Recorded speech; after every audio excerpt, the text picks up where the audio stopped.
Salut tout le monde. Alors aujourd'hui je vais vous faire une vidéo tutoriel pour vous montrer comment faire la tartine, donc avec soit du chocolat soit de la confiture. Voilà, donc si ça vous intéresse, je vous invite à continuer la vidéo. Alors pour le matériel, donc vous allez avoir déjà besoin pour commencer de la pâte Fimo. Donc pour faire l'intérieur de votre tartine, vous allez avoir besoin de votre pâte à gâteau. Donc moi c'est la Champagne, je sais plus le numéro, voilà 02.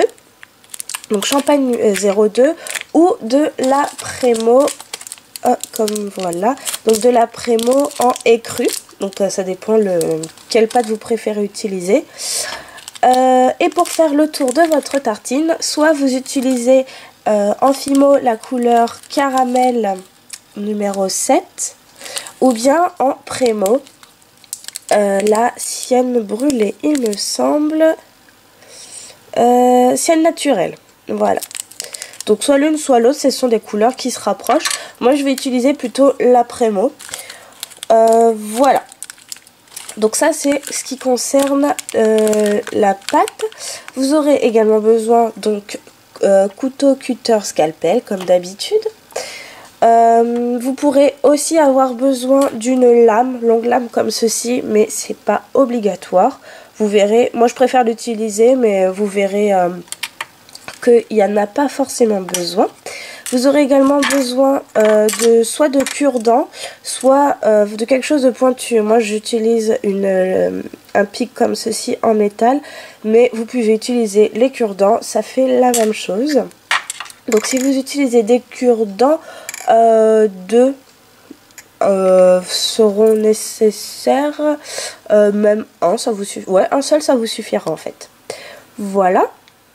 Et ensuite pour faire votre petit coulis par-dessus la tartine, donc moi dans le tutoriel ce sera un coulis au chocolat. Mais vous pouvez très bien le faire à la fraise ou tout ce que vous voulez.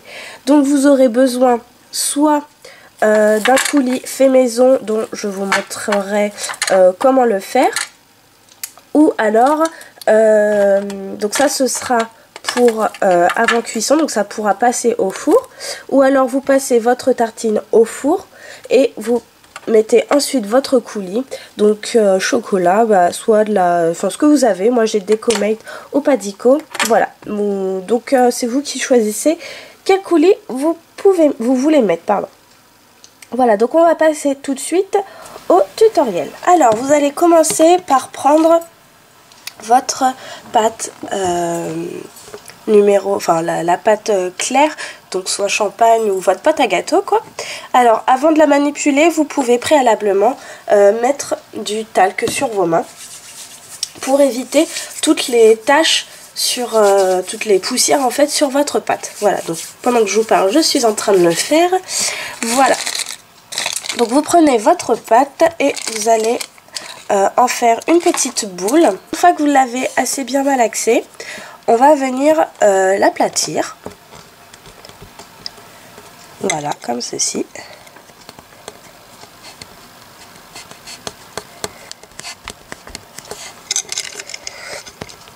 Et on va lui donner une préforme, on va dire, de tartine. Alors, si votre pâte elle est pas très bien aplatie, pareil de tous les côtés, c'est pas bien grave, puisque de toute façon une tartine c'est jamais très homogène.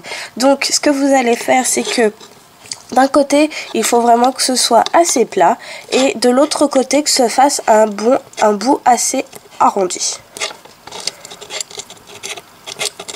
Voilà, et sur les côtés, il faut que ce soit assez plat aussi. Donc voilà, ça va vous donner quelque chose à peu près dans le genre. Donc une fois que votre tartine elle est formée, on va venir mettre le contour en fait de votre tartine. Donc vous allez prendre votre pâte, donc soit caramel, soit Sienne naturelle en Prémo ou caramel en Fimo. Et vous allez venir en faire un long boudin qui va être aplati. Alors pour aplatir, j'ai oublié de vous dire, mais vous aurez besoin soit donc de votre rouleau, ou alors vous pouvez utiliser la pasta machine. Donc moi c'est ce que je vais utiliser, et je vais l'utiliser au cran numéro 9. Alors voilà le résultat après être passé donc à la pasta machine. C'est vraiment très très plat. Et donc on va venir faire le tour de notre tartine. Alors, il faut faire attention à ce que ce soit bien la même épaisseur pour votre tartine et pour votre bande. Si c'est pas le cas, on va enlever. Hop, voilà. Donc moi, c'est un peu trop grand, donc je vais en enlever par la suite. Donc vous prenez votre culteur, oui bien sûr, votre cutter, votre scalpel et légèrement vous venez enlever le surplus.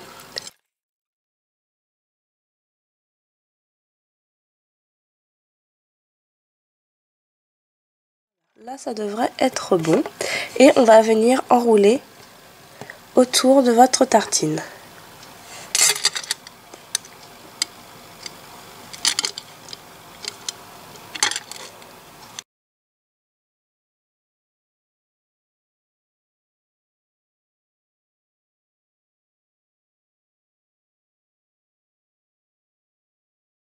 Voilà. Une fois que c'est fait, vous allez venir prendre votre cure-dent ou votre tige métallique et on va venir créer en fait les petites bordures qu'on a parfois sur le côté. À ce niveau-là, les petites... Enfin, ça rentre en fait dans votre tartine. Je vais vous montrer, ce sera plus simple. Donc, vous allez venir appuyer comme ceci, vraiment légèrement.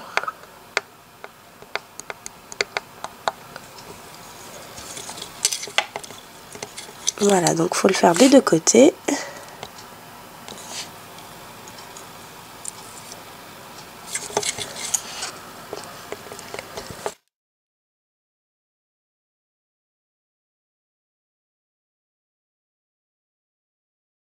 Voilà. Donc pour l'instant, ce que ça vous donne. Hop. Voilà. Alors, ensuite, on va venir texturer votre tartine. Alors, j'ai encore un outil que j'ai oublié de vous dire. Vous aurez besoin de quelque chose pour texturer, donc une brosse à dents, ça fait l'affaire. Donc vous prenez votre brosse à dents et vous venez texturer l'intérieur de votre tartine.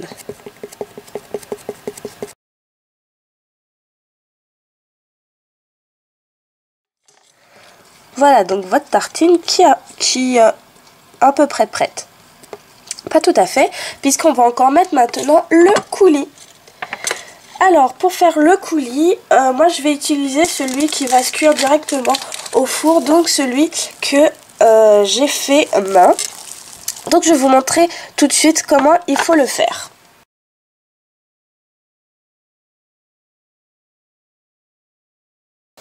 Alors pour faire votre coulis au chocolat ou à la fraise ou n'importe quel coulis, vous pouvez le faire avec n'importe quelle couleur. Vous allez avoir besoin de fimo liquide et la pâte dont vous voulez avoir le coulis. Donc par exemple une pâte chocolat que je n'ai pas sous la main. Voilà, vous pouvez prendre la pâte chocolat. Bon, je vais vous montrer avec voilà. Donc la couleur ciel naturel, j'ai pas la chocolat sous la main. Donc vous prenez les deux, vous les mettez dans un récipient comme celui-ci et vous allez mettre environ la moitié de la pâte polymère de ce que vous avez mis de fimo liquide. Voilà, donc vous les mettez dans votre récipient. Vous pouvez préalablement faire chauffer votre pâte fimo au micro-ondes pendant 10 secondes ou bien la mettre sous l'eau pour pouvoir la ramollir. Une fois que c'est fait, vous mettez le tout dans votre récipient et vous prenez par exemple un cure-dent ou ce que vous voulez, une cuillère ou quelque chose que vous n'utiliserez plus après pour manger. Donc vous l'utilisez pour mélanger et il faut que ça vous donne un aspect très très liquide. Je ne sais pas si vous voyez bien, mais enfin il faut vraiment qu'il n'y ait plus de grumeaux dans votre pot et ça doit donner un aspect vraiment liquide. Hop, alors vous ne voyez pas très bien à mon avis. Je vais me mettre plus à la lumière. Les inconvénients de ne pas avoir de vitre. Voilà. Donc un aspect très très liquide. Une fois que ça devient comme ça, votre coulis il est prêt. Et l'avantage c'est que vous pouvez le conserver. Moi généralement je mets un film étirable par dessus. Et je le laisse comme ça dans mon atelier. Donc voilà, rien de plus simple pour faire votre coulis vous-même. Ça coûte moins cher. Et vous pouvez le faire à n'importe quel moment et la conserver.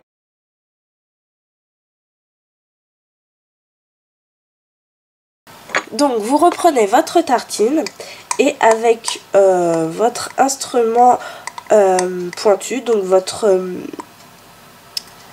cure-dent ou votre objet pointu, on va venir mettre un petit peu de coulis sur la tartine.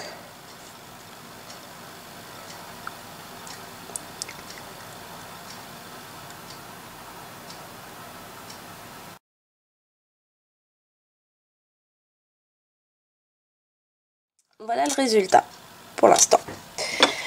Donc une fois que c'est fait, vous allez mettre donc une tige à œil dans votre création.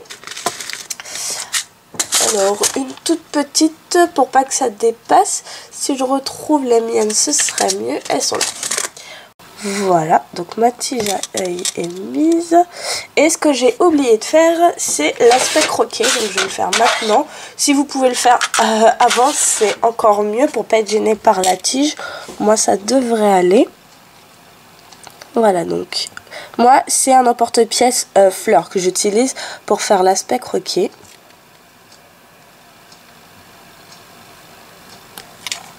Voilà.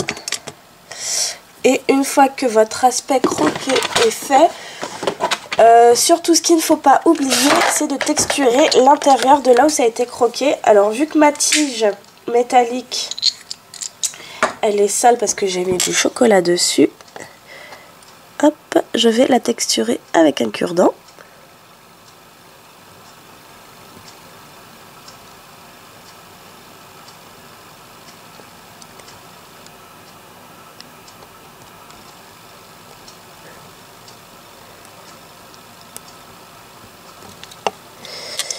Et voilà. Et une fois que c'est fait, vous pouvez mettre au four. Si vous avez, vous pouvez rajouter une petite cuillère ou un couteau sur votre tartine pour donner un aspect en train d'être tartiné.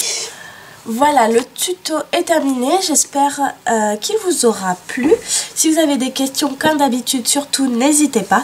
Et moi, je vous fais des gros bisous et je vous dis à la prochaine. Salut!